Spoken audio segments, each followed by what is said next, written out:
Hello and good afternoon, good evening, and in some places, good morning. Welcome, ladies and gentlemen, to the new episode of Primetime Gaming with Mr. Boomstick and Friends. And folks, we have an action-packed program here for you tonight. Of course, we have breaking news.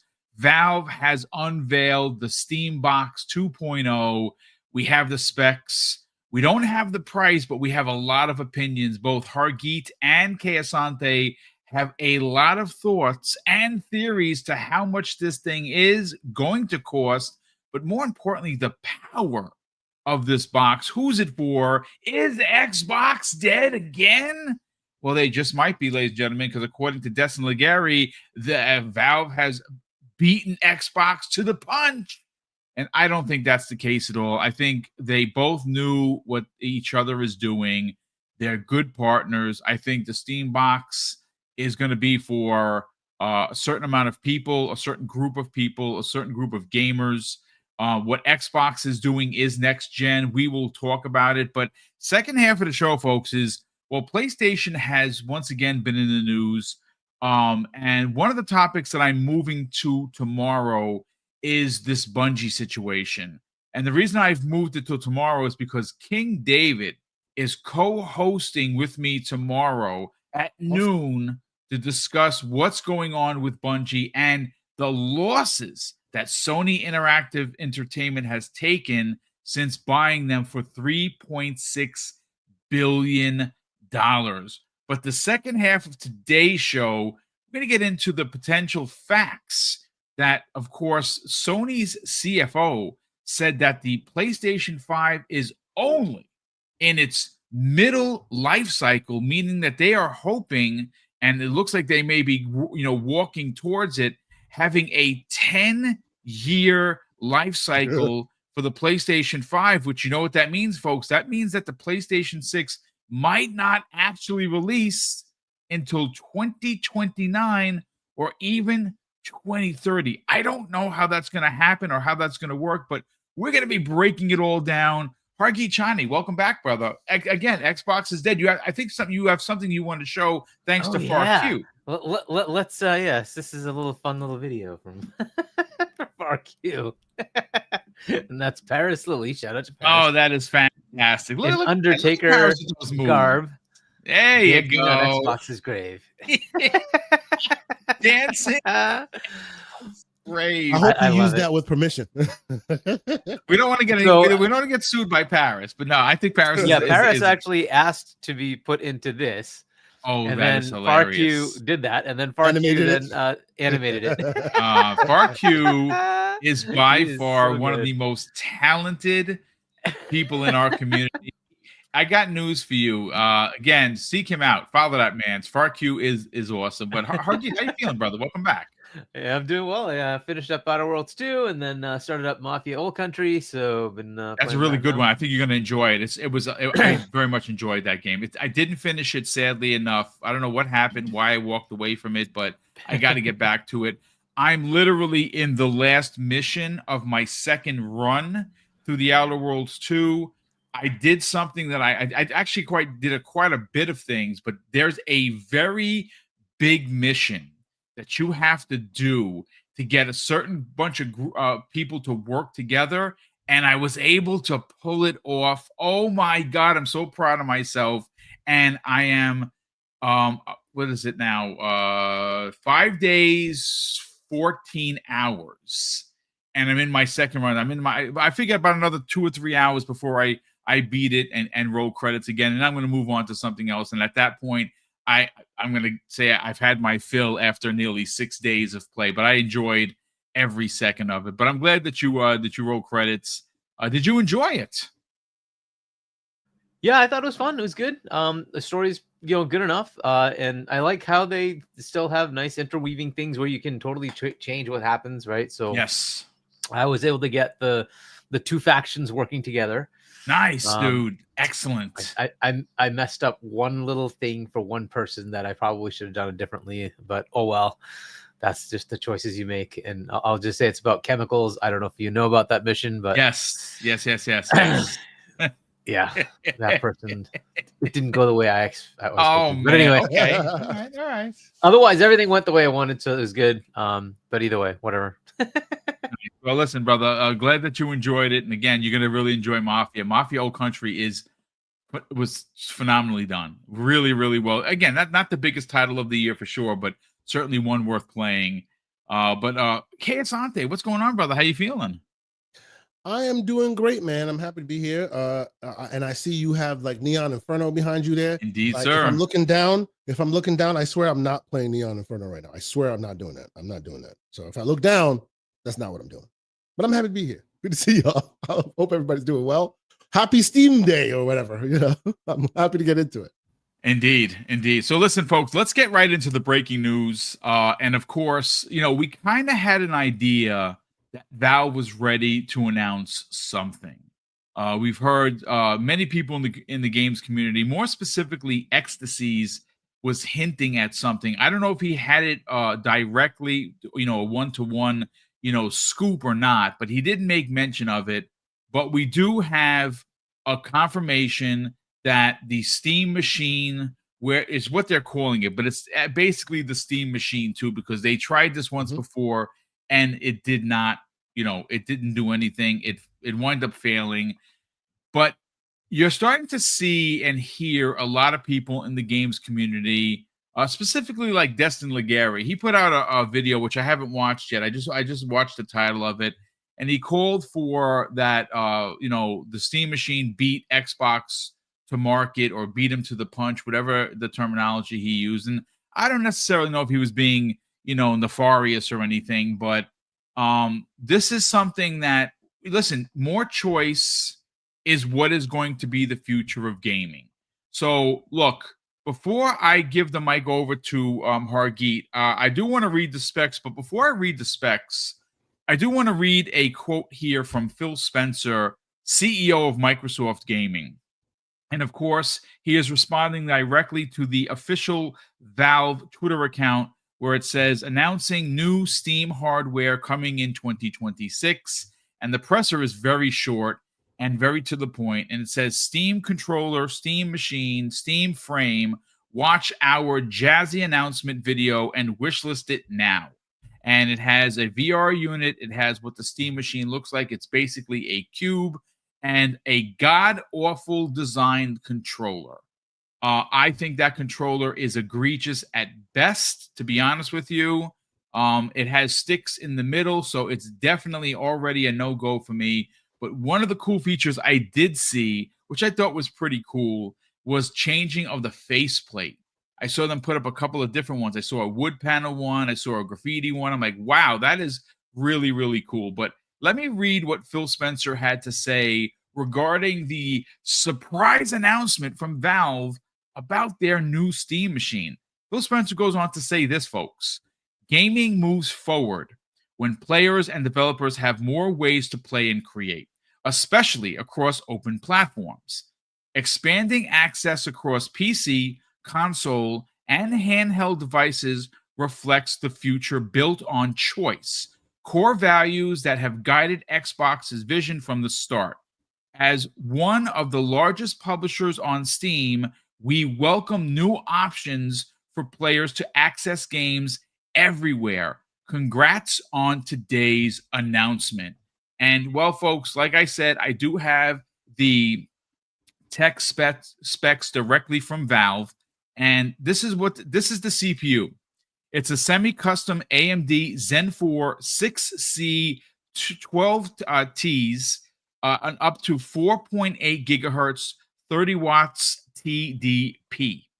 Now, the GPU is a semi-custom AMD RDNA 3 that has 28 CUs, and it has 2.45 gigahertz max sustained clock and has a 110 watts TDP. Now, in regards to the RAM, Hargeet, it has 16 gigabytes of DDR5 plus 8 gigabytes of DDR6 VRAM. The power, the internal power supply, is an AC power adapter for between 110 to 240 watts. The storage, now it has two different flavors, ladies and gentlemen. It has now there are two models. One is a 512 gigabyte NVMe SSD, and there's a 2 terabyte model. Both models include high speed micro SD card slots, and its connectivity. It has a for Wi-Fi 2x2 Wi-Fi 6E, Bluetooth 5.3 dedicated antenna, and it also has for the Steam controller an integrated standardized 2.6 gigahertz Steam controller wireless adapter. So I mean that's the specs. I don't know if listen, I'm not a tech guy, and I literally said this to the guys in the green room. You're gonna have to guide me as to where this kind of sits with the Series XS, PS5, and PS5 Pro. The price has not been announced, and that's I don't know if it's concerning or they're just not sure. But Hargeet, walk us through this. Walk us through the power of what the Steam machine is going to do. Yeah, I mean it's a good like low end to low mid range box that kind of just gives you everything you need to kind of game. It's going to run Steam OS. So to put it in comparison, right? So it's 6C is 6 cores and 12 threads. So it's dual execution, but whatever. It's 6 cores. And your PS5 and your Xbox have 8 cores. There's Zen 2. This is Zen 4. So you're going to get a little bit more oomph there. It's 4.8. And these are variable clocks in the PC world to be variable. In the case of the PlayStation, it's also variable clock, right? It's a smart shift up to 3.5 gigahertz, right? On the Xbox Series X, it's 3.8 or 3.6, right? 3.6 if you want the 16 threads, and 3.8 if you want just 8 threads. So that's kind of the power level there. It's going to have a little bit more oomph based on the cores. But there's fewer of them, so you kind of you get a little bit there, but you lose a little bit. But that might be a wash, so that's good. 28 CUs, RDNA 3, as we know, RDNA 2 was what we had with the Xbox, and RDNA 2-ish, 1.5, 2-ish on the PS5. Right, it's not in full RDNA 2, but it's mostly there. So you have RDNA 2. This is 3, so it's going to be a little bit better in capability set. The PlayStation, if I remember right, PS5 was 36 and Xbox Series X was 52 CUs. Now the frequency rate is different. So the PlayStation, I want to say, was a little bit higher with Smart Shift, maybe 2 point something, 2, 3, something like that. And the Xbox was 1.8. Maybe if you remember, okay, I don't remember the exact numbers. This is from like 5 years ago. I'm just the OG one, Smart Shift made it close to, but Xbox sustained it at 5. I think Smart Shift made this the PS5 go like 4.2 or something like that. It was even less. I think it was 3.8 sustained, and then it went 4.2 Smart Shift. Yeah. So, but it's going to be substantially lower in compute capability because obviously they have a lot more compute units on both the PS5 and the and the Series X. So I don't expect this to be a massive performer, but then again, with all the new tech that's out there with FSR and all that stuff, it'll give you a good enough capability, right? So don't think of this as like a PS5 Pro. It's definitely not at that level. PS5 Pro is substantially better than this. And don't think of this as very capable to take out a Series X or a PS5. I think it'll be in that range, but it's going to be because of software. And the memory is it's different here because you have a computer, right? So you have to run the OS. So it has 16 gigs of mainline memory for the system, and then 8 gigs dedicated in GDDR6 for your video memory. In the case of the consoles, they share it, right? And so it's a little different, but either way, that's decent enough for just gaming. It's not terrible. I generally, when I if I recommend building a machine nowadays, I say get 32, but 16 is decent enough for just games. And then as far as the VRAM, I don't know at this point. 8 gigabytes might be a little bit. Might be a little too low. You're being a little bit. You're being far more like judicious with this than I expected. I expected you to go ham on this one. I don't want to it's decent because look, the thing is basically it'll just cut down the texture qualities that you're going to get. That's unfortunately just the way it is. So, but that might be okay. Again, if you want something that's going to be expensive and do everything, you kind of have to pay for that. I don't know that this thing is going to be very expensive, but we will see, right? And that's kind of what they're pushing here is to get you something that's more affordable, and it's decent enough. 8 gigs is I wouldn't recommend an 8 gig card these days. it just doesn't leave room for any expansion. A lot of games nowadays want more than that. So it's probably not a great idea. All that does basically is just it cuts you back on what you're able to use. It'll figure it out. The system will figure it out, right? But you just won't get those higher end quality textures because you'll just run out of memory, right? That's essentially what it does. So just either will scale back, right? Cut back the texture quality, or just cut textures out. So you'll have a draw distance issue, right? So as far as how far it'll go out, but they'll figure that out. That's not an issue. I just wouldn't. I would have expected 12 at least, but fair enough. I mean, if you compare it to like the cards that like a 4080 and 4090, we're looking at like 20, like it just gets crazy, right? So I don't know if you want to like think of that as terrible, but it's a little lower than I was hoping for. Think of it this way: people complain about the 8 gigs that the Series S gives you. It has 10 gigabytes of memory, and 8 of it is given to games, and people complain about that, right? That they have to tailor their game and tune their game to make it work. And so now you got something that's got something similar to that, right? Now, thankfully, it has system memory separately, but overall, like this is a pretty good machine. What's interesting to me is instead of even using it for games, I would recommend this as a simple little content creation box. Like if you're just doing podcasting and you don't want to get a laptop, you want to get a desktop. This is a nice all-in-one that kind of gives you everything you kind of need in a very small all-together package, right? So it's not bad for that. For gaming, if this is something you want to try, it's pretty good. Steam OS isn't bad. So you are limited to the Steam store. That's kind of a little bit of a hitch, but outside of that, it's pretty good. Now the box can run any OS though, so you're welcome to put Windows on there if you want. So that does allow you to do whatever you can want. put Windows on there if you wanted to. Yeah. So yeah, if you want to do that, you're good. You can go ahead and switch it out to Windows. And even if you can now, as we know, we can hack in the Xbox startup UI, right? So that it boots straight into the Xbox app. So you can do that if you want for Xbox full screen experience. So you could probably pull the same thing on this. You could decide which way you like.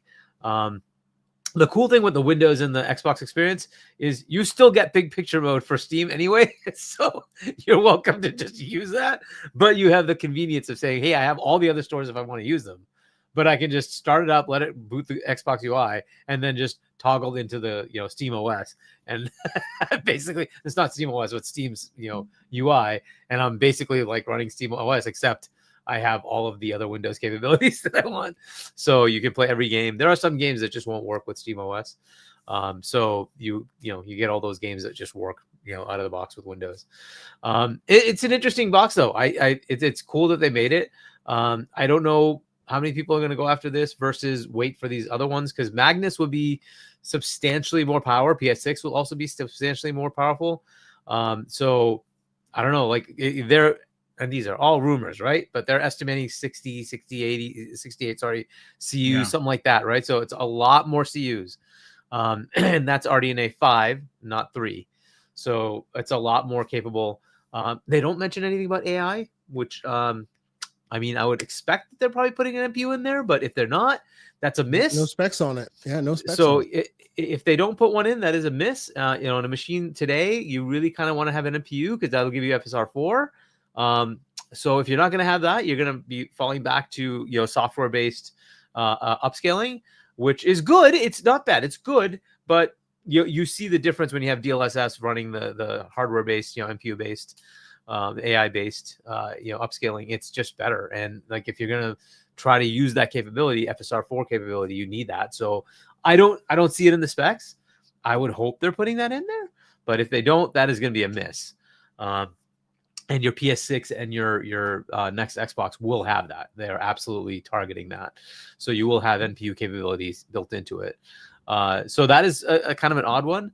But yeah, I mean, if Magnus, if they're releasing something in the next couple of years, I don't know when this comes out either. But has anybody said there's a release date for this? 2026. Just It is 26. specifically have a 2026, release okay. date, but a So release it could year. be, a year earlier than whatever Magnus and PS6 gives us, right? So it's up to them to kind of tell us, hey, when are they going to release PS6 and Magnus? And if those are coming out within a year of this thing, you have to make your determination as to whether you want to stick with SteamOS or you want to wait for Magnus, which just gives you all of it, or if you just want to stay with PlayStation, and that's your path. So, but we'll talk about PlayStation.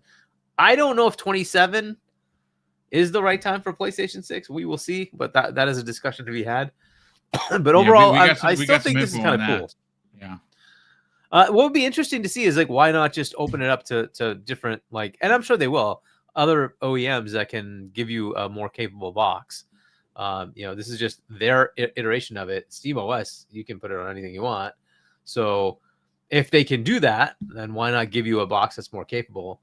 Heck, have people put it on the ROG? I think they have, right? They put on the Xbox ROG Ally, they put SteamOS on that, right? Mhm. So there you go. So you can put it wherever you want, right? But then you just get, a more, power, whether you want portable or not, but like you want a more powerful unit, you can just go get something better. But we'll see what they do with it. It's a nice all-in-one. People who don't want to tinker, here you go, right? Were you surprised, Hargeet, with no price? That they haven't given us price? Right. Do you think some of the stuff that you were saying that was left out, that was a little odd, was that because of price, to keep the price down? Very likely, and it's not like a very high performant device, so I think it is going to have a lower cost or lower price to get people interested in it. But we will see. The world has been like totally changed as far as what the compute world and gaming world, with all these price increases, craziness. Though things are starting to come back, but it's ridiculous how things are expensive. But so I don't know how much it's going to cost. Usually, when they're not happy to tell you what the cost is, it's not good. Yeah. Right? Well, we saw what happened with the Xbox Ally and the Xbox Ally X. Remember how long we waited for price? Yeah, exactly. They didn't want to tell you. They didn't even want to tell you in the show, right? In the Tokyo Game Show. They're like, nope, we're not even going to bother to tell you here because we don't want to sour the mood. Because we know you're not going to like this freaking price. So, that's just, so it could just be that, hey, they're staging it. This is just the announce, and then they'll get to a more detailed, presentation that goes over a lot of what it can do and all that stuff, and then they'll tell you the price. That's fair. But it could also just be that they don't want to shock you with the price. Yeah. All right. Well, we will certainly see. Asante, let's bring you in. Let's talk specs. But before we get into talking about specs, I have a question, and I'm going to read you a bit of another presser from Steam themselves. So let me read the presser first. It says, your Steam library in more places. With over 6 times the horsepower of the Steam Deck, Steam Machine has the power to play your whole Steam library, including your favorite AAA titles. Just sign in with your Steam account, and your entire library is there waiting. So my question to you, besides the specs, is who is this for? This should be for you, Mr. BoomStick XL. Okay. That's what this is for. Right, I told you some time ago, and obviously the people in the community, people in the chat know. And Boom, we talk all the time. I'm in the mornings to work, this, that. We always chat. We're always chatting about the news of the day. Right.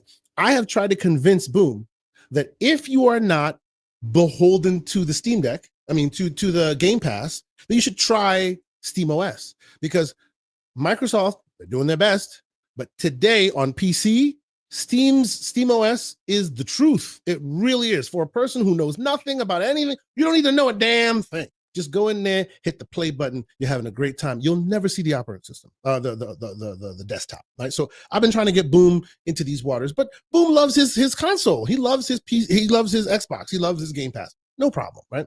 This is for anyone who picked up a Steam Deck, went, hey, this was interesting, may not be part of the Steam waters, because supposedly there are a good amount of folks who weren't in the Steam waters, but the deck got them into it.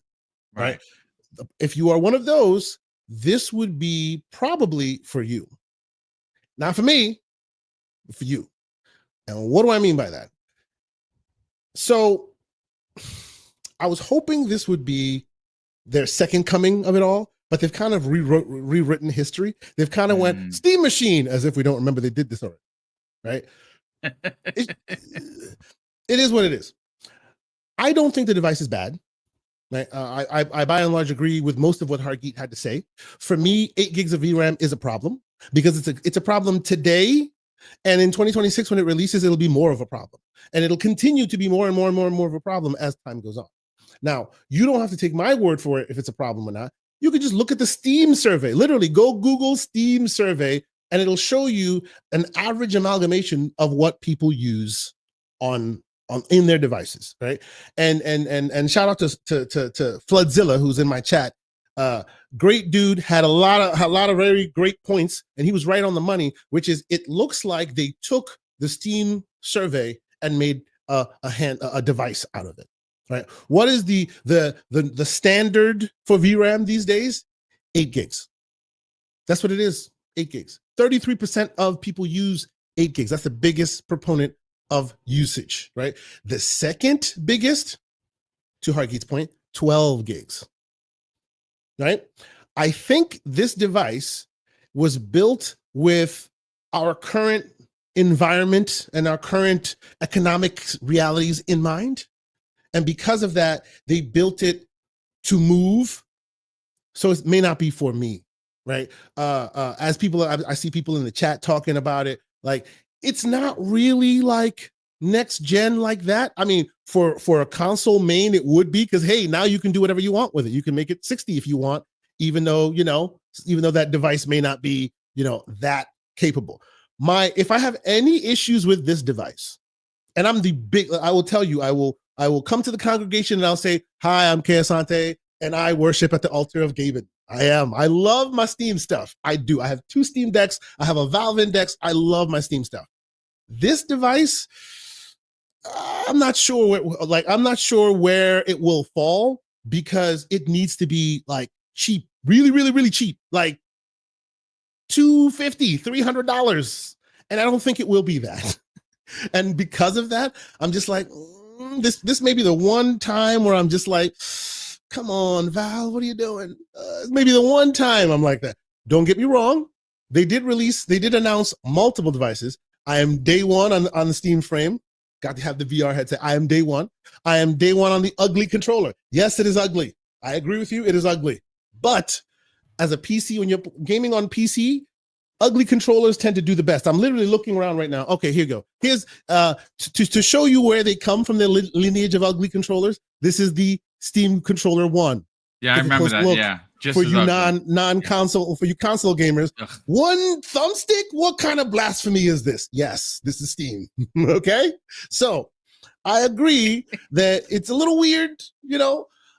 Ultimately, I think it'll be fine. It'll be a very nice device. It will do a lot of good stuff. But if you're trying to get into this thing, you should really understand what you're getting, right? Understand what you're getting. We were talking about it in the Discord. This month's top 10 of top 10 games that are being played. Of the top 10 games, like most of them, I didn't even say top 5. Most of them are black hole games. None of them, with the exception of one, will run on this device. None will run except for one. And that one that will run is a game that Valve makes. Counter-Strike. It will run. Oh, wow. Marvel Rivals will not run. Fortnite, don't try it. Any game. Arc Raiders, does it run today on Steam Deck? Probably not. So it will not run. And why? Because they have the biggest problem that still has not been solved, which is getting anti-cheat games to play well without anyone easily circumventing it, because this is Linux, right? So, and honestly, if you look at it, they even told you this. I watched a bunch of their content. What did you see them show off as games when they were talking about this device? And I know we're talking specifically about the Steam machine. What did they show you? They showed you, what did they show you? You remember? No. They showed you Cuphead. Yes, Hmm. yes. And they also showed you Stardew Valley. Now, Cuphead and Stardew Valley. What are the two things about them that are related? The fact that they run on anything. Yeah, they run on a potato. Yeah. They run on anything. I have seen them running on other, showing other stuff as well. But to Hargeet's point, this device is not meant for anybody who's like, I want to play Cyberpunk. You're not playing Cyberpunk on that thing. You are, but you're not going to love it, right? You're not going to love it. They're saying 4K 60. Yeah, Stardew Valley plays 4K 60 on that device. So Yes. basically, you're saying that this the Cyberpunk on this thing would be the equivalent of like the Switch 2? I actually think Switch 2 would do a little better because matrimony. and that's not to say, that's not to slander the hardware. If Valve went and spoke to like CDPR and went, look, we need a version for this device, it's got to be beautiful, they could make it fantastic. I'm sure, which is exactly what you got on Steam, on Switch 2, right? They worked, literally Nintendo and CDPR worked together to make this really cool thing. So it looks really great, right? But just generally, if you just put the standard Steam binaries on that device, it will run, but you have to they're gonna have to find a new profile, a new Steam frame profile or Steam machine profile or whatever, right? It won't just run and be perfect. It'll run at like 12 frames per second or something. 8 gigs of VRAM. You know, and chances are you're not connecting this to a small device. You're connecting this to your TV, which is standard, probably 55 inches or something, right? So you're upscaling this device that probably running really good at 720p to like a 55-inch screen. You know my goodness. So again, understand what you're getting, right? I'm playing Absalom. I'm playing the Great Neon game. Inferno. I'm playing like Vampire Survivors. I'm playing like Ball X Pit. Like none of those games will have a problem on this device. That game will last you the system will last you for a long time. As I sit here and I talk to you in my room back there, my kids have their game room. In their game room is a docked OG Steam Deck LCD, the original one, the one I got first and foremost. I don't use that anymore. I still have a Steam Deck OLED here. I got the, other more powerful devices. I use those, but that device sits there. And my kids right now are playing Portal 2.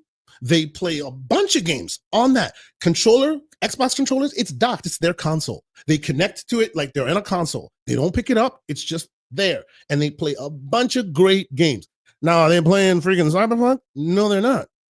They're not playing any of that. But again, what did Valve tell you when they showed you this? They showed you Stardew Valley. Yeah. So that tells you what to expect. You know what I'm saying? So the TLDR of this is a perfect way of dipping a toe into the PC waters. My Discord called it PC curious. I'll stop that. This is the perfect way to dip a toe into the PC waters. But understand what you're getting and understand that this may not be like, oh my God, the next gen console's here or whatever. You know what I'm saying? Like it is for indie games. It's about that indie spirit. And there's nothing wrong with that. Now, the only thing that will make or break this for me is the price. Oh man, that price will make a huge determining factor. It will.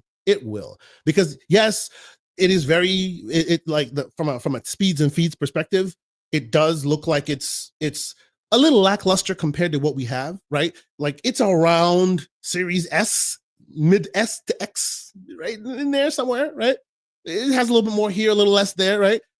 So even normal gamers who don't necessarily be about them speeds and feeds will see that, hey, this is not that super powerful stuff, right? This is not really what next gen is supposed to be about. But if you tell me it's 350, that thing moves. I'll even say if you tell me it's 4, I'll even be all right, right? I said it won't be more than, it will be like $499. And I think that's high end. That's too much, but that's the max I'll give it, right? I think Everborn Saga was talking about $600, $500. I'm like, nah, bro, that's too much for what you're getting here. So we shall see, but that price point will really, really determine whether this thing is like great or it becomes just another one of those unfortunate rare Valve misses, right? Valve has very few misses. This might be one of them, depending on how the price falls. Well, I mean, by the way, real quick, what Hargeet was saying about the price point, and you guys were talking about that too, about why they didn't show the price. That is historically what Valve does. Same thing with Okay. the Steam Deck. Same thing with the Valve Index. They will show you. They'll do the big splash, the big speeds and feeds, and showing you what it can do. And then after they roll out towards the end, you'll get that price point. Well, it's coming out next year. We don't know when. It could be early spring. It could be somewhere in the summer. It could be late fall. I do think that, like you're saying, price is going to be king. We have someone here, random commentator says if it's 400, I think I'll turn it into my retro box. There you go. The man is a man after my own heart. I have thought about that as well. If that system is a certain style, a certain price point, yeah, that's where I'm going to put all my retro stuff, where all the indie games go, where the kids can play. I might replace the deck, my old deck, with that if the price point is righteous. But it's got to be righteous. Because that price to performance, man. Oh boy, it's kind of tough. And by the way, I've heard people talking about, oh well, they beat Xbox the punch and all this. Two things that tell me this is a completely different play for different audience. Thing number one, first off, you know Valve, you love Valve. I love Valve. They are like one of the greatest companies out there doing great things for gamers. They have like 400 people, give or take, in their company. From the doorman to the janitor to the CEO, 400 people about. And you think they're going to go and eat the lunch of the company that's got more people than some countries? Yeah. Not about that. I think this is more a play for they're getting their feet wet. They know that there's some people who enjoyed their PC waters, right? They love the Steam Deck and all of that. This gives you that on your living room, on your TV, right? They know that they're not going to be able to hit that great price, that great performance perspective, because the way the economic realities are today.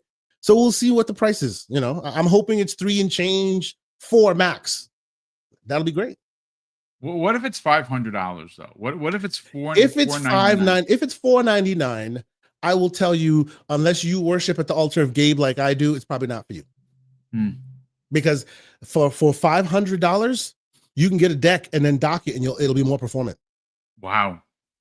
Right? Like it's at a weird place, right? It hasn't differentiated itself enough yet, but we'll see, right? It could very well be, you know, good, right? But because again, what did they show you? Stardew Valley. When did that game release? Oh God, They 6, showed you 7, Cuphead. 8 years ago. Yeah, Exactly. These games run on toasters, ladies and gentlemen. They run on toasters, the equivalent of toasters. By the way, Boom, a very interesting thing. Remember I told you guys some time ago that I was emulating Steam PC games on Android? Yes. Guess what they're doing in their VR headsets?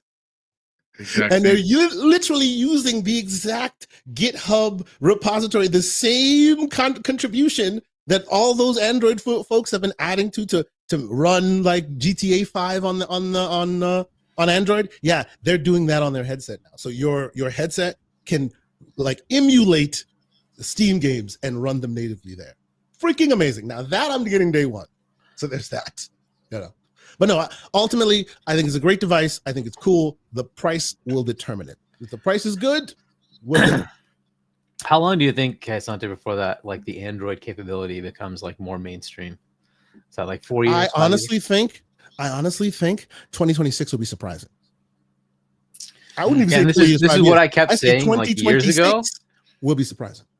Where the games will just target the damn TV, because guess what your TV runs? Android. Yeah, Android. Yeah. And it's already got an APU, so that's how you get your Netflix and your Hulu and all that stuff. That's how it runs it. Is it literally runs an Android telephone inside? This is a Galaxy S24 Ultra with just a controller on the side. Controllers on the side. Yeah. Runs like anything. Steam games like Neon Inferno, bro. This thing is amazing and all that. Oh, so good. And this is the same thing they're translating on their headset. And so I can just see it eventually, right? Like all the work that Xbox is doing to get low latency controller on the TV directly. It enables that. Like, why can't I just play it directly on the TV? Why can't I just from the TV game itself? Yes, play it? Because the chip is in here. The chip is in here. It's this small. Imagine just a piece like a small chip from inside here in your TV. Why do you need something underneath it? Yeah, they already have a lower power version of that already in the TV. That's what they use right now, right? Yeah. But they just need to. And it's just in reality, it's going to eventually get more powerful anyway. So like that's why I kept saying like eventually your TV is just gonna run it natively, and then they'll stream the Now- components they need to, and the rest of it will be in the cloud. Who cares, right? You're just streaming video for like background elements. Who gives a shit? So Hargeet, But the gameplay I will itself can just ask be something. downloaded into local memory and just run it. Crusader of Xbox 360, shout out to you, good sir. He brought up something that we've been talking about as well. Every time Valve releases interesting hardware, they also release undeniable games with it. They do. Half-Life Alex, anyone? Yeah, there you So, go. There have been rumor and speculation for That weeks Half-Life now 3 is coming. of Half-Life 3. My question is, It doesn't what do have you to be think? Half-Life either, right? They still have so many doesn't have to be. others. yeah, And they already are working on what the heck is that game? They Deadlock. were or working on a whatever? multiplayer. Deadlock. Deadlock. That Mhm. apparently They is already very have that good. in the mix. Yes. Right? That's apparently very good. So that could be the game. And that's all they need to do is just release that. Because look, if you look, like you were saying, like the top games that are played on Steam, CSGO 2 is like almost always at the top. Dota is another one. CSGO that's 2 is the almost always at the top. only one in the top 5. All the other black hole games, and see, that's what I think works against it. All the other black hole games are unplayable here. That's a problem. They need to work on that, right? And hopefully this is to get enough excitement in there so that there's actual financial will to actually go and tackle that problem. Because today, you can't play Fortnite. You can't play this. You can't play that. You're going to have to dual boot it on Windows. Who wants to do that if you're buying this thing, right? So it's still not for mainstream because you can't play the mainstream stuff. Well, listen, it's going to be a very interesting 2026 for a lot of reasons. And again, you got to remember, this is going to be launching alongside or near the rumored Xbox OEM device, which could be the first glimpse of Magnus. That's something else that we're going to talk about. Again, we don't know. I mean, it is 2026. It is the 25th anniversary of Xbox. And it would be pretty damn crazy if they had a console, even if it wasn't their own, to launch with Halo, Gears, and Forza and potentially run these things on what Xbox would be releasing the following fall in Magnus. So again, I'm excited for 2026.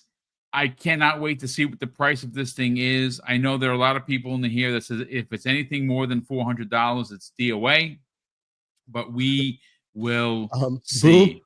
I must request that you quickly read the super chat from your brother because he's coming for me right now. Oh yes. I'm actually going to read the super chats right now, and then we're going to get into the Sony talk. But Neil Mental, my brother from another, who you saw me hanging out with last Friday evening on our State of the Industry podcast, which was a lot of fun, a little bit all over the place for sure.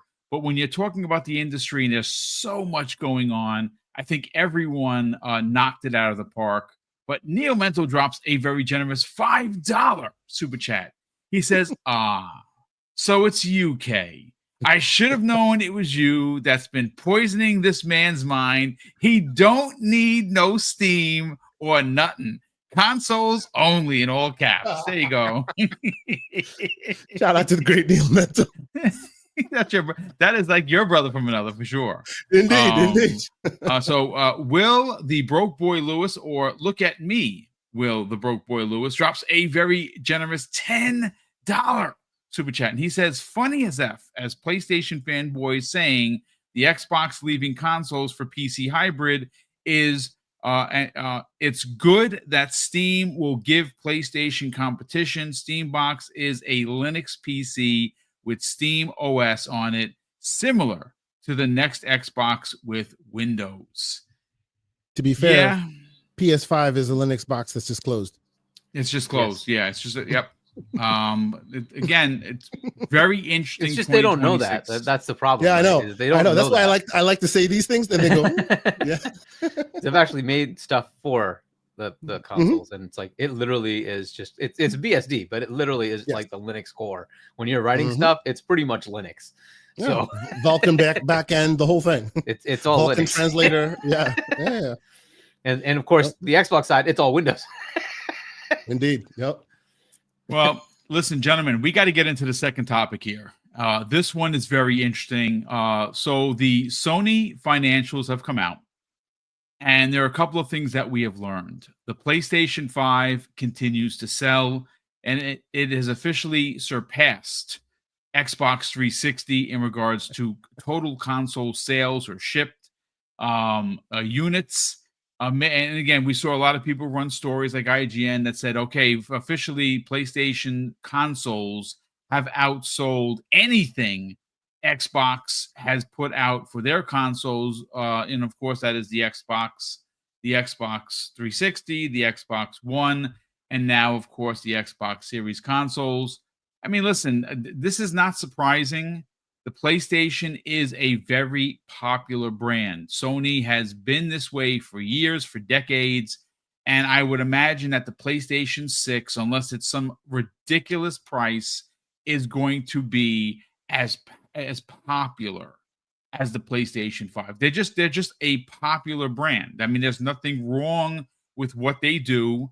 But it's not always about console sales. I know a lot of people try to make it about that. Yes, their consoles are selling, but they are doing some different things. But this next story, ladies and gentlemen, is very, very interesting. And Hargeet, I'm going to read you some of the news that has come out. And there's numerous reports here. VGC did a couple of write-ups on it. We've seen IGN do a couple of write-ups.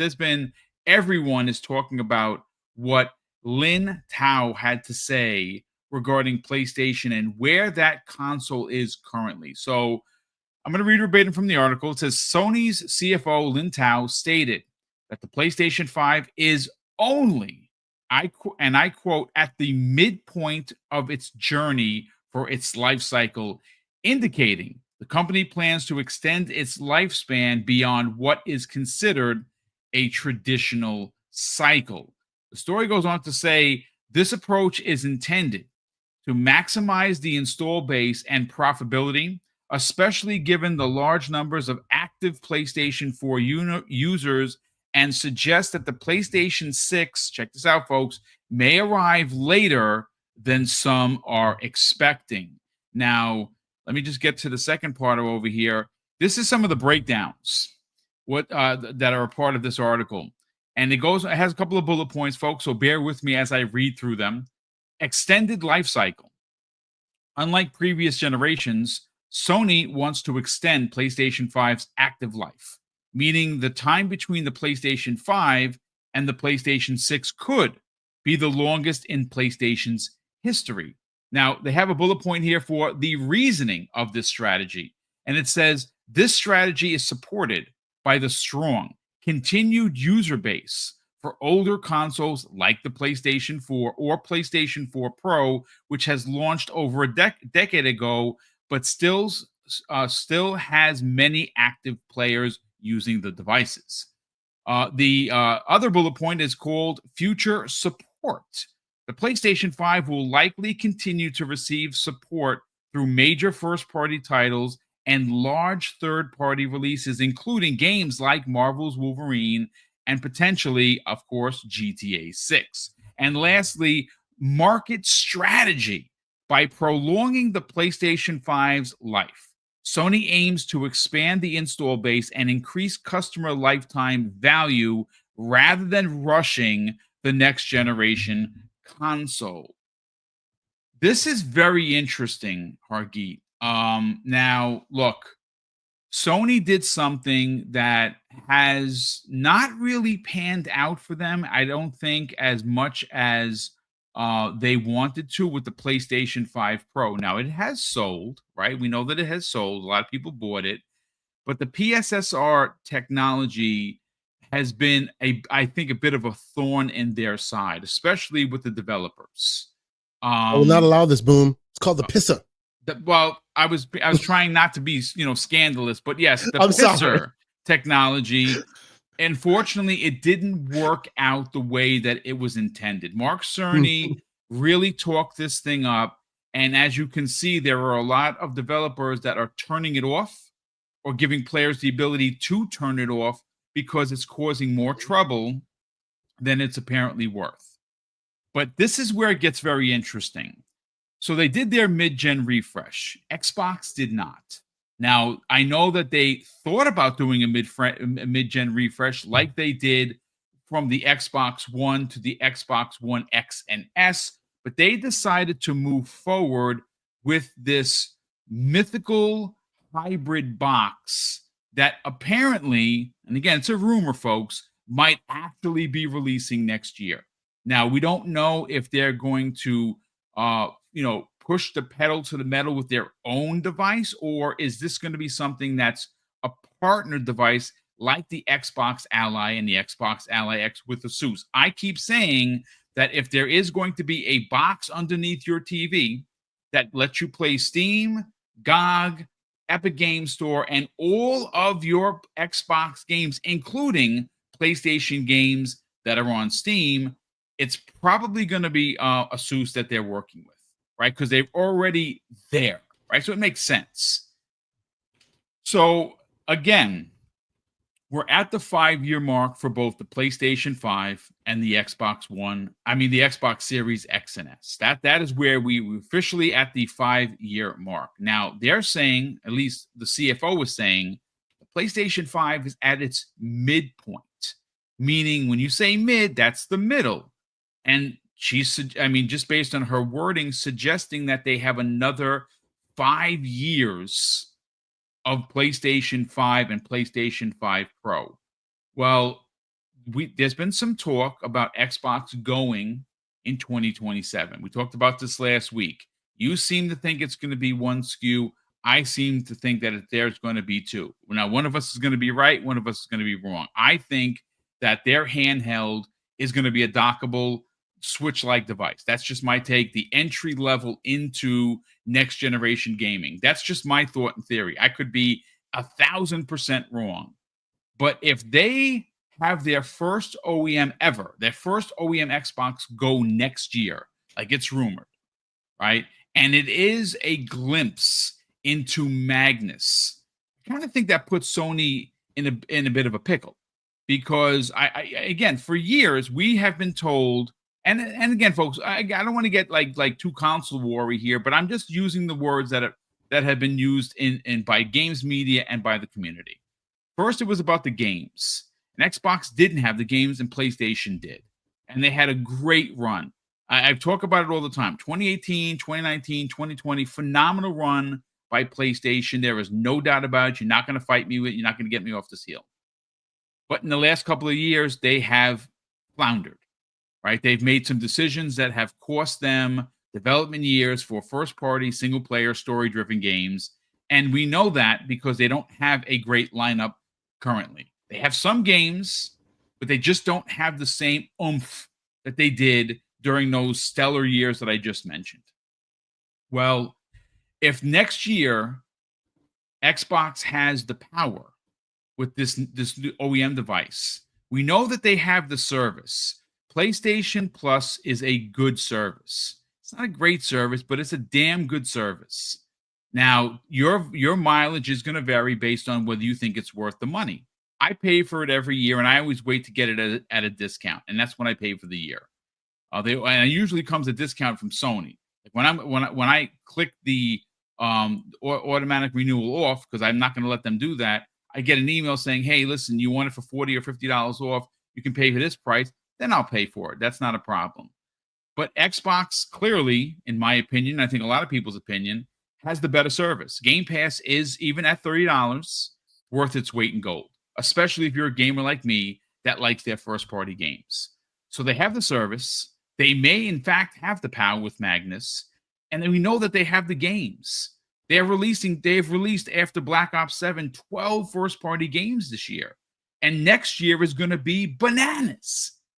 So Sony not having a new console potentially until something like 2029, I really think it puts them in a pickle. Kind of paints themselves into a corner because they don't have the service to combat Xbox Game Pass. They have a good service, sure, and the games. If we're talking about games, and that's how it's always been,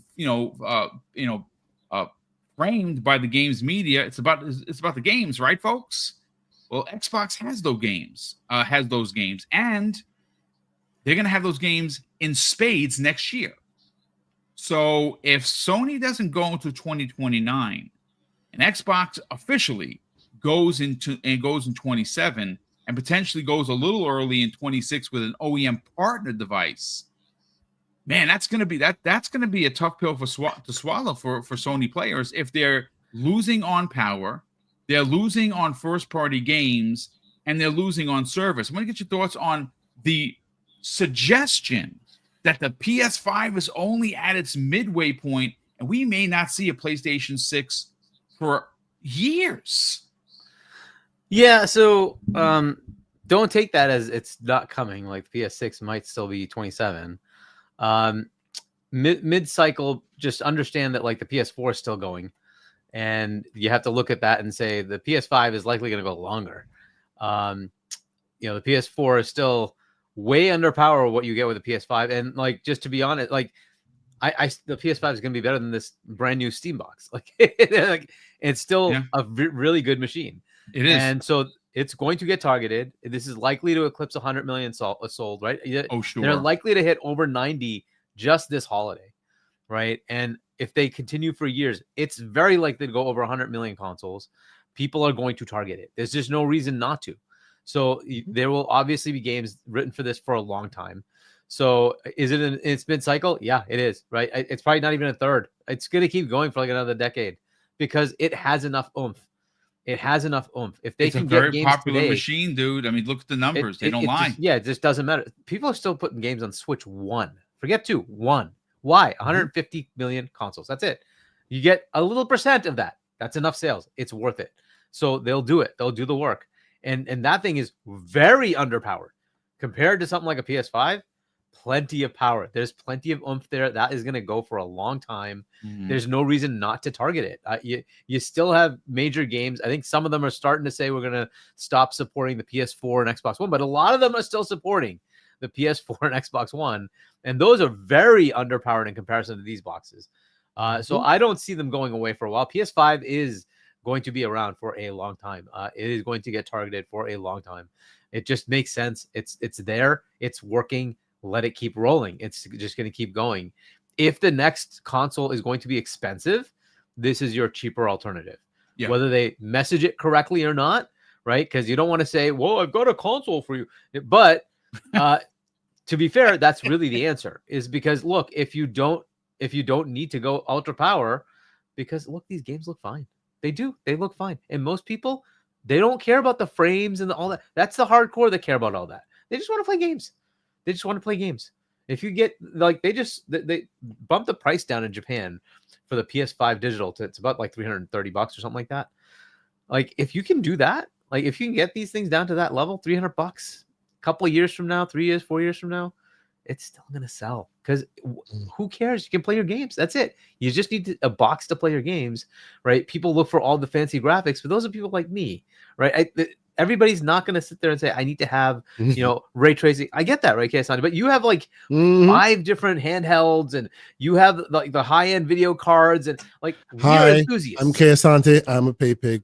Yes, we're enthusiasts, right? So we're in a different category. Most people don't even know what this stuff means.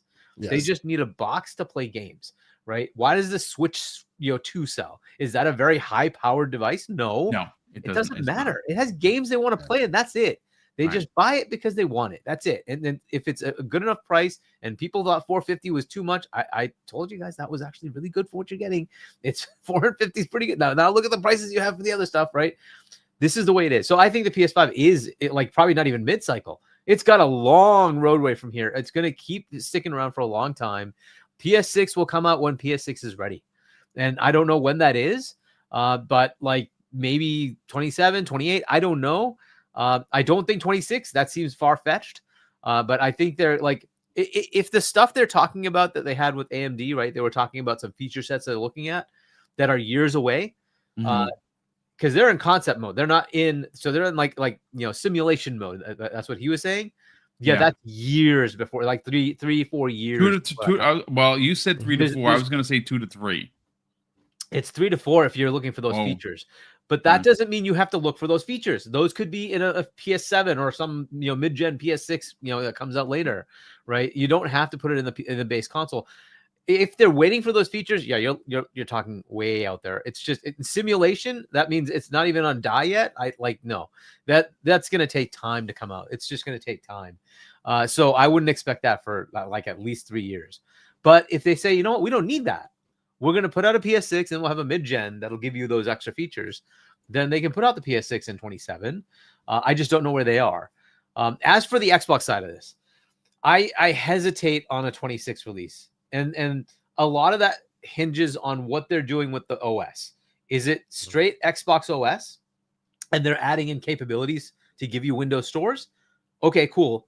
We'll see what that looks like. If it's what they have now, I don't want it. Don't put this out. It's got to be like the stuff they put with ROG Xbox.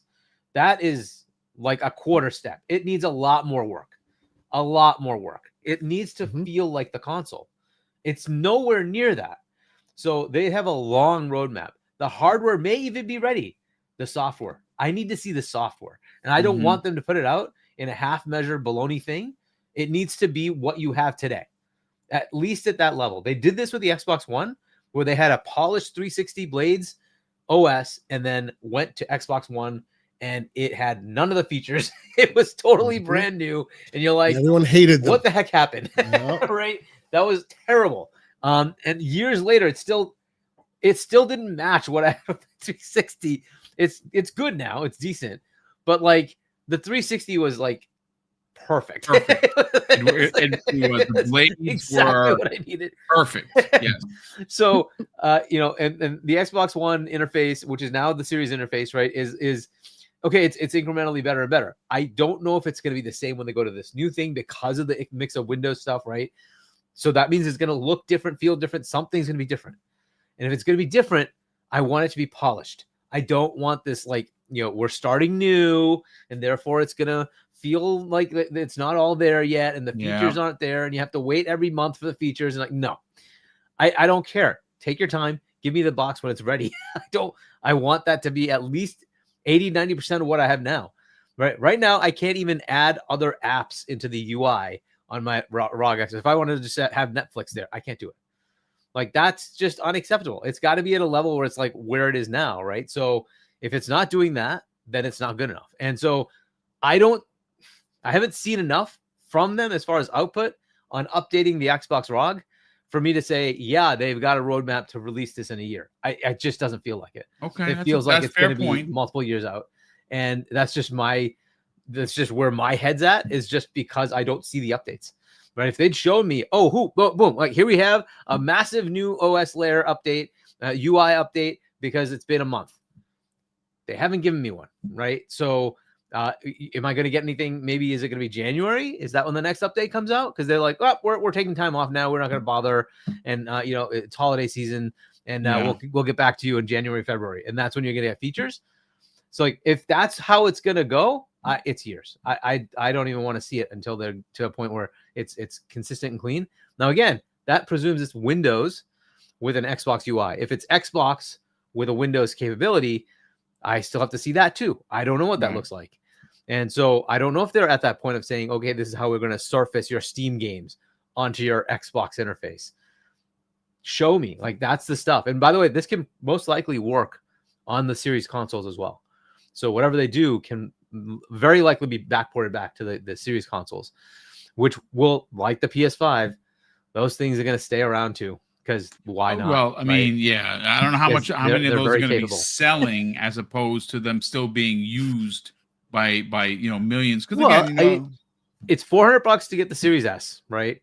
And if the next Xbox is say $900, you still got the Series S at $400. And a lot of people are going to say that's good enough for me. I don't need to go to that level. It's a reality, right? And as long as the games keep coming, which they will. And look, the biggest publisher is who? Xbox. Microsoft. Yeah, Microsoft. And Xbox can put out all the games they need to on those boxes, and they will just keep sustaining, right? So, let alone third parties like indies can just easily tap into it. It's no big deal, right? But even if it was nothing else, their own games will sustain this ecosystem for a while. So, yeah, I just see that being the thing. I hesitate to say 2026. I would love it. It would be poetic. It'd be awesome. 25th anniversary. You got Halo coming. You got all this. great, awesome.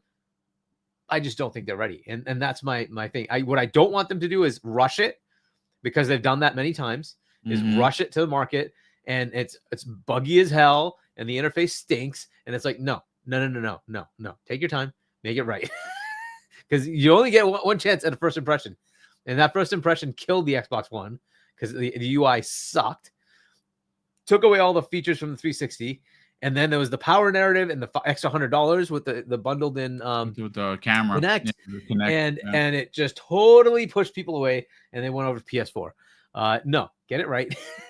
There's no reason to mess this up, right? Just keep going, especially when you know PS6 is not coming next year. It's not. So there's no reason to rush I don't even think it's coming in 2027. 27 is early for PS6. 28 is likely for PS6. Yes, that's my guess. 28 is likely for PS6. If you have that much room, take the time, get it right. So I don't know. I love it if it came out next year, but it better be good. It better be polished. It better be good. Then I'm fine with it. But otherwise, I don't want to see it. Another massive rake. It's like, no, and it's a very fair point, because again, we've had this conversation behind the closed doors about the UI needing to be better. Like, it needs to. I've said, and I've talked about it, from a non-PC guy, like from a console guy. I've always been a console guy, and I'm always going to be a console guy. If you want this to work, everything has got to look the same. It's got to act the same. If I go to play on my tablet, it's got to look like and act like what I'm playing on my TV. I would love that unified UI. Yes, the unified UI to bring everyone together. They have to, and they're working on it, folks. They are working on. We've talked to people. They've told us that they are working on these things. They are working on a universal one UI to rule them all. And look, I know there's a lot of people talking about, some of the things that Xbox doesn't have, and I know that, shout out to Pixelbit G made mention of it, about no true exclusives. Well, the reason why they don't have true exclusives is because PlayStation kicked their teeth in, right? I mean, it's the reality. The scope of gaming is changing, and I know a lot of people don't want to admit this. Xbox lost, and they lost bad, right? There's just no doubt about it. But they are pivoting and have pivoted to changing the game literally, and they've done it quite often. Right? I mean, you can go all the way back to being able to play online with the OG Xbox. Like, that wasn't a thing back in the days. And they figured it out. And they've kept innovating. Now, some things like Kinect worked initially and failed miserably with the Xbox One. Right? But Game Pass came out in 2017 and has literally forced the industry to have the others have services. It's because of the Game Pass that you have PlayStation Plus and the barely functioning but somehow it works Nintendo Online. The reason why Xbox is and putting the games everywhere is because exactly what Hargeet just said. They're going to continue to sell the PlayStation 5, and I wouldn't be surprised that by the end of its life cycle, you're talking about 130, 140 million units sold. Like, they're going to continue to sell this thing, and they're going to continue to figure out a way to make it cheaper. How much cheaper, folks? I have no idea. I'm not a designer, but Xbox is doing different things, right? And how they get there is going to be very interesting. But Kay, I want to bring you in because, again, just using some of the talking points from games media and using some of the talking points from games community. First, it was about power. PlayStation 4 had the power over the Xbox One. And what wound up happening is a lot of people from Xbox 360 shipped over to the PlayStation. And there were two reasons, one of which was power, but the other most important reason was price. There was a $100 difference. It was $399 versus $499 because one came with the camera, and Sony was smart enough to say, this is how you share games. And they took the camera out the box at the last minute. They pulled a Houdini, if you will.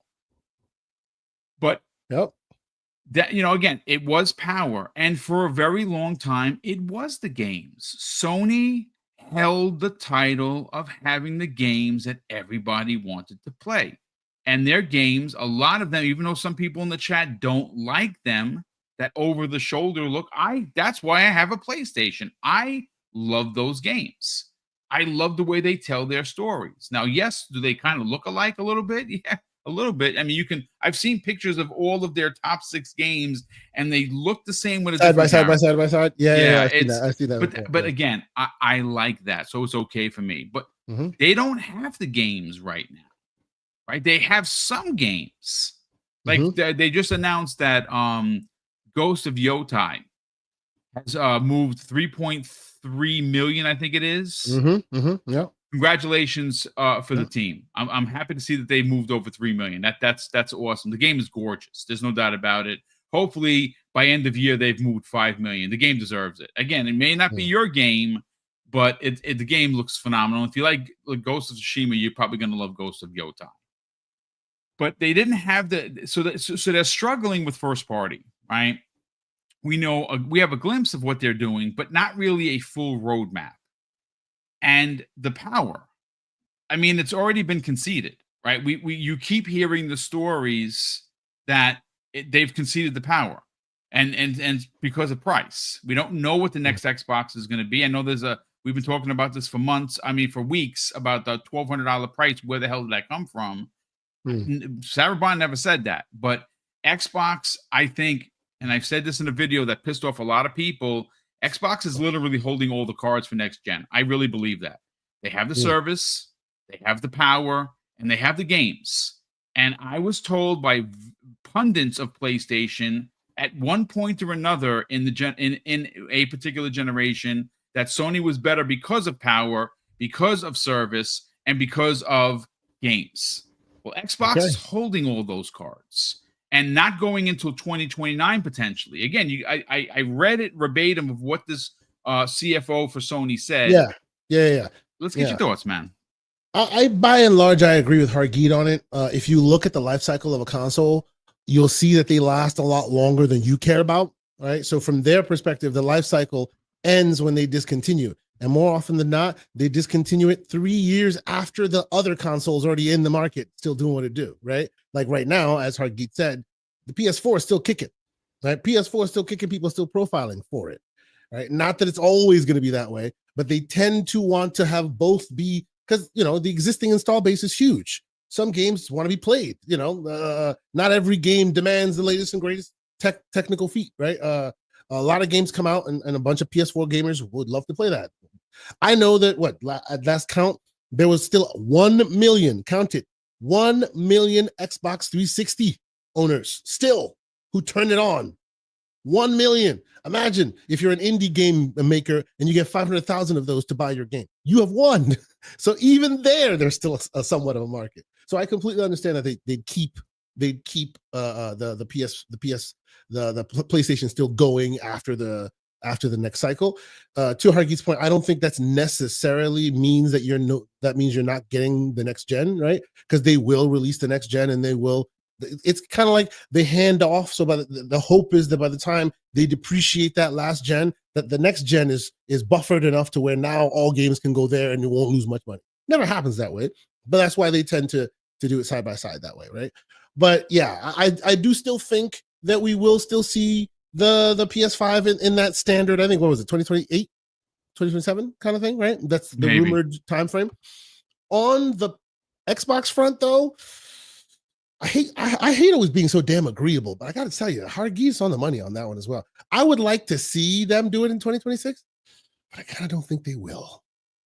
And it's not to say that they can't, because they can. But the question is, will they? Yeah, Can but are they? you talking Yes, about the OEM device or their own? I'm talking about their own. Oh yeah, Because 27 for sure. Yeah. Yes, I agree. That's 27 for sure. Yeah. And I honestly think, like, for example, and no prior knowledge, but just speculation on my part, I think there'll be two devices, right? Two devices that come out from the partnership between Asus and Microsoft. We've seen one right now. I think we'll see another one. I don't think we see it next year, though. because okay. the last Ally to Ally X was to correct a lot of mistakes that people were very upset about, right? Oh, the battery is this, and oh, this, and oh, the button sticking, and this, that, and the third. They needed to release the X first off to get Best Buy off their backs, because Best Buy was rumored to start like removing them. They were not happy with it because there were a lot of faulty devices.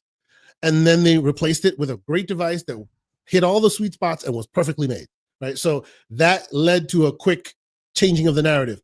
I don't think with the Xbox Ally, they have quite the same narrative, right? People like it. It works well. You have had no issues, right, Boom? I've had a great time with it. I really have. And their software updates are coming out hot and heavy. So I don't think you see Asus necessarily quickly turn this thing around in a year. Okay, I don't know. Fair point. If you do, maybe it's the 8-inch, finally the 8-inch screen version that's OLED. Who knows? Maybe that, but from the real bones perspective, I don't think you see much of a change in a year, even 2 years. I don't think it'll be that huge of a bump, being where technology will tend to fall. So I do think we do see something from Asus powered Asus and Microsoft, but probably 2027. Maybe we see it in 26.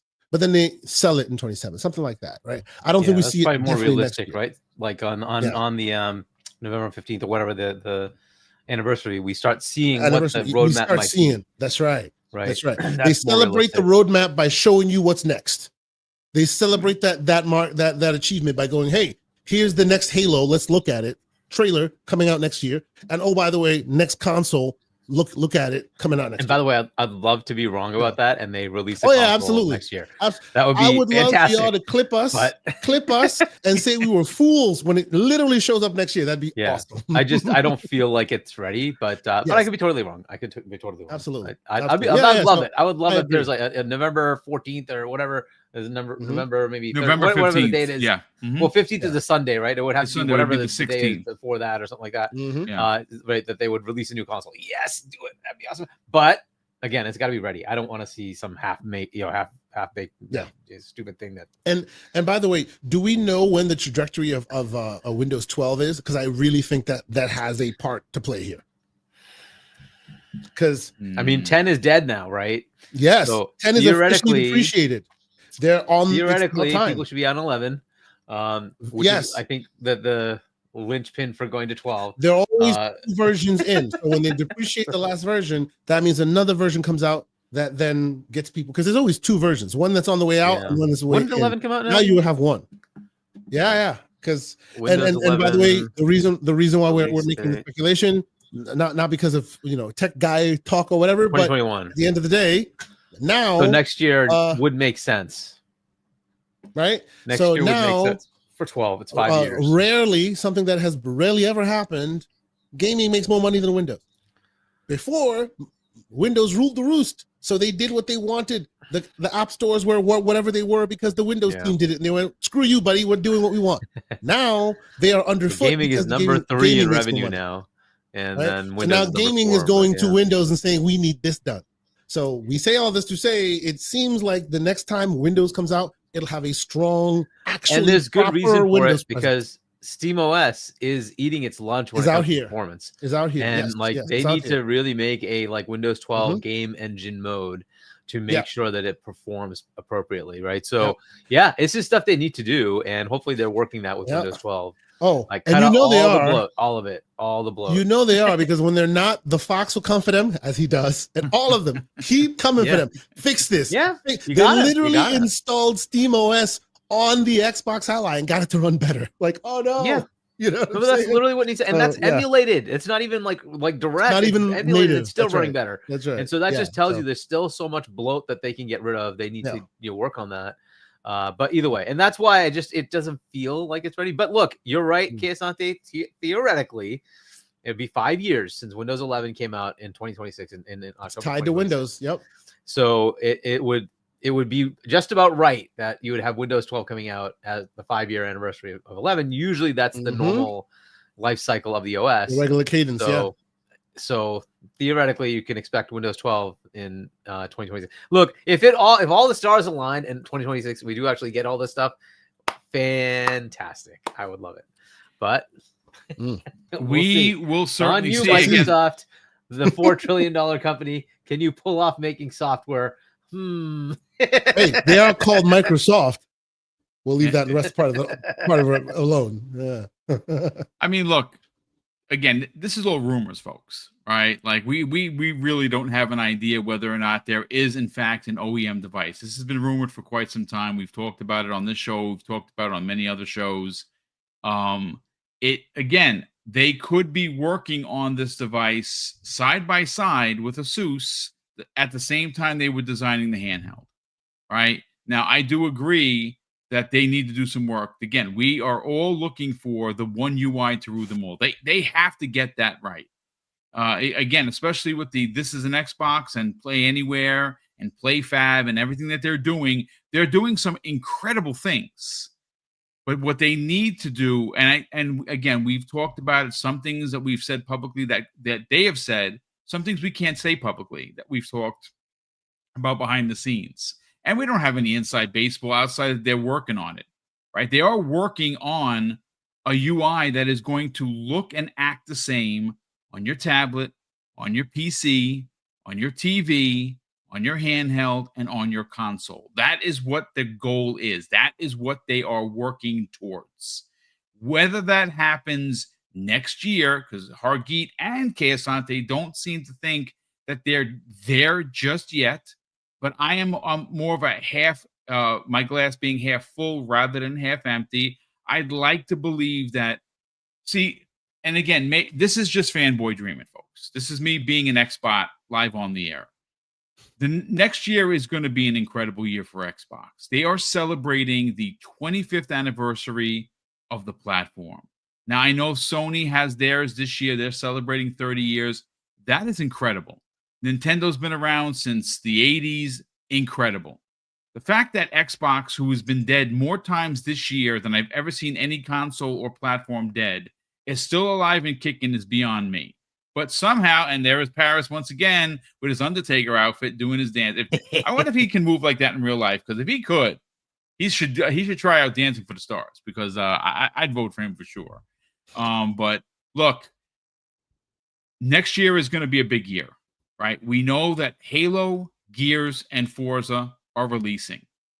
That's freaking incredible. All three pillars of Xbox are releasing at some point next year, and that's a really big deal because it's the 25th anniversary.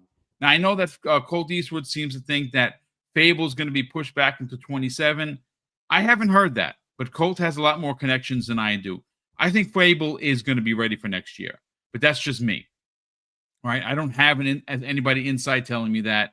So take what he said and what I'm saying with a grain of salt. We'll see. It was supposed to release this year.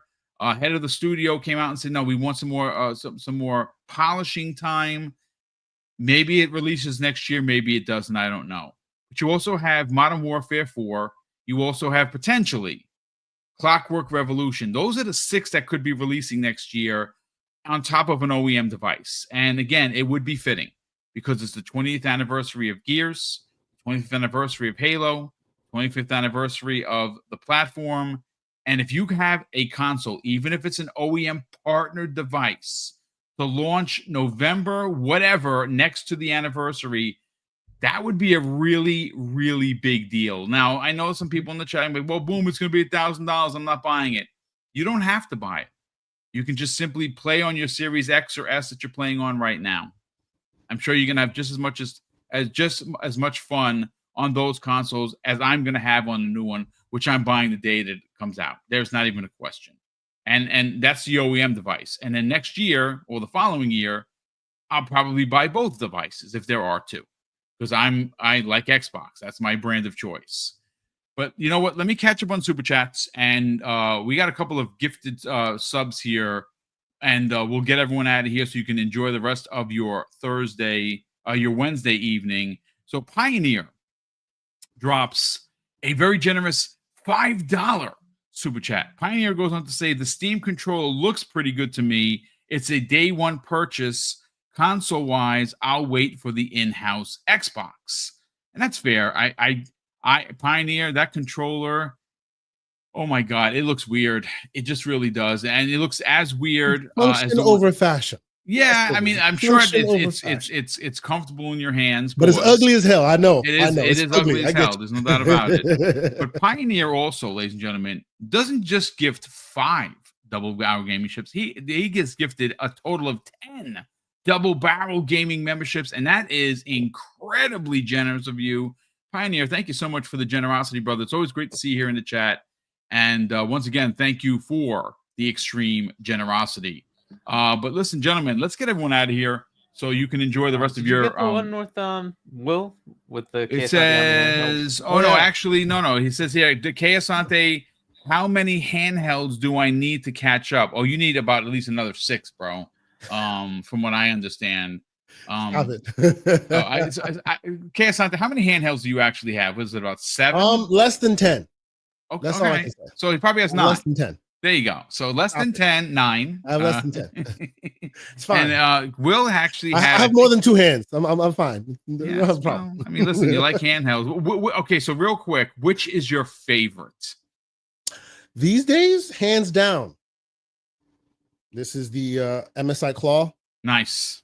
It is from a power perspective, it is the most like for like to say your ROG Xbox Ally. Very similar, except it's got an 8-inch screen to the ROG 7-inch screen. Yeah. Reason why I didn't buy the Ally, because I have this. Okay, that's fair point. Well, gentlemen, chat, thank you so much for hanging out with us here. Hopefully, you enjoyed the conversation enough to hit the like bell. The thumbs up button. If you are someone that is already subscribed, make sure the bell icon is checked so you know every time I go live. Tomorrow at noon, King David and I will be live at 12 p.m. Eastern Standard Time on the new episode of X Vlog Live. C-Money, unfortunately, cannot join us because he is going to be stuck on site for where he's working. Hopefully, we can have him return the following Thursday. But we have a lot to get into.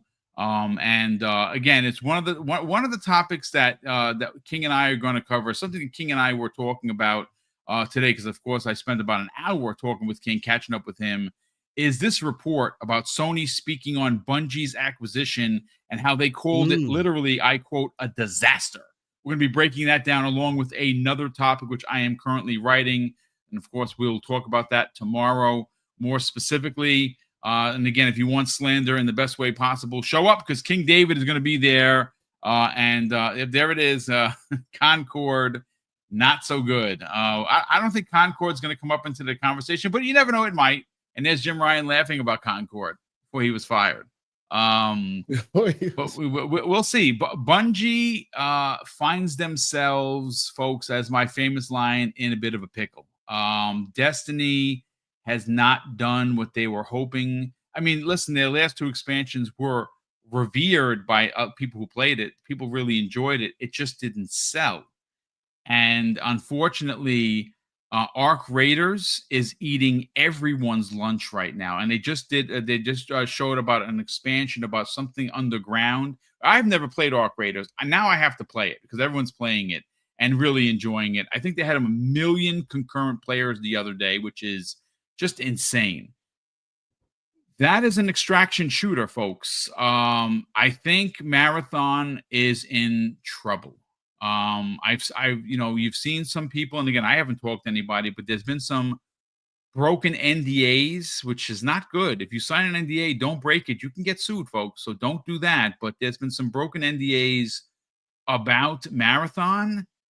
Some of the conversation is just not really good. We're gonna get into that more particulars tomorrow. But Hargi Chani, let's sell your brand. First of all, folks, he has a YouTube channel.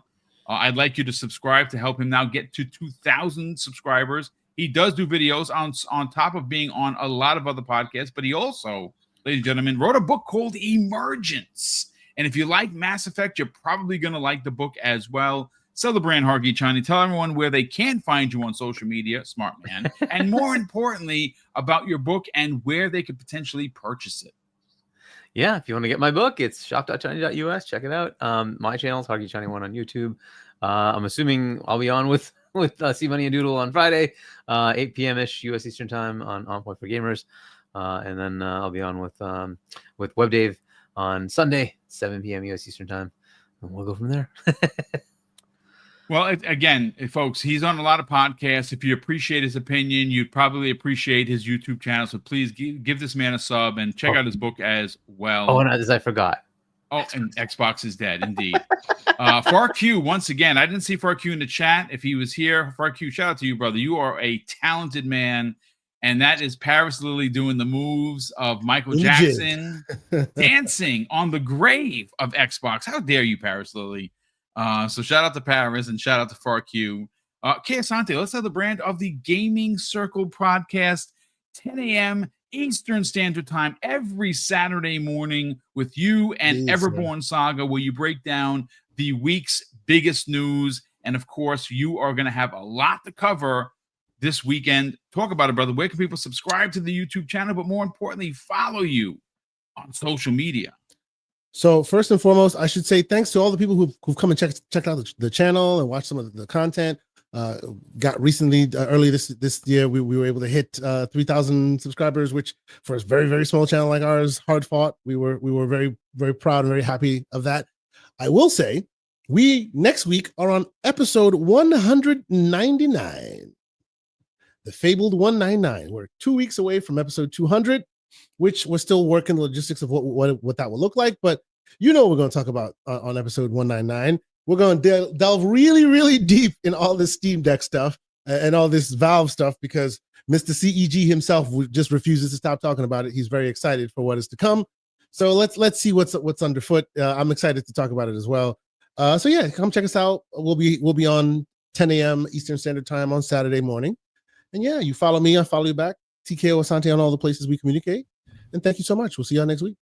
Thank you so much, gentlemen, for being here. Thank you so much for hanging out with us. Again, thank you for all of the super chats, channel member chats, and gifted subs. Mrs. Boom and I do greatly appreciate it. And I'm happy to say that we did get all 10 winners their prizes from last Friday's Mrs. Boom's birthday bash. So I'm very happy about that. I'm always stressed out to make sure that everyone gets their gifts, and everyone did, in fact, reach out to me in one way or another, and everyone did get their prizes. So I'm happy about that. And the next one, folks, is going to be the $500 giveaway that Mrs. Boom and I do. And this is going to be the 8th annual Christmas with Mr. and Mrs. Boomstick. And it's going to be the Friday before Christmas, not obviously Christmas Eve, but it's going to be the week before. And we are currently, as it stands, giving away at least $500 worth of prizes. And all you got to do to win, folks, is be in the chat. You don't have to be subscribed. You don't got to be a channel member. And you certainly do not even have to drop a super chat. You simply need to just put the hashtag in. And if the picker picks you, you win. Again, folks, you don't have to be subscribed or any of the above. And that's something that we are proud to do. And if you are outside of the Americas, we will PayPal you the amount of your prize. And we pay all transfer fees. That is something that we do that many other channels do not. So, of course, if you support the channel outside of the U.S., we want to support you as well. So, ladies and gentlemen, that's going to do it for us here tonight. For Hargeet Chani, Kay Asante, and myself, we want to wish everyone a good evening. Enjoy gaming on whatever console you enjoy gaming. And, of course, I'm going to close out the show with something that's very important to me. Hopefully, one day, ladies and gentlemen, it'll be important to you. And that's something that my dad taught us when we were kids. And he would say, Craig, treat others how you want to be treated. And also, it doesn't cost anything to be nice. You live by those rules, son. I can guarantee you're going to have an awesome day. So take care, everyone. And we'll see you next week on the newest episode of Primetime Gaming with Mr. Boomstick and Friends.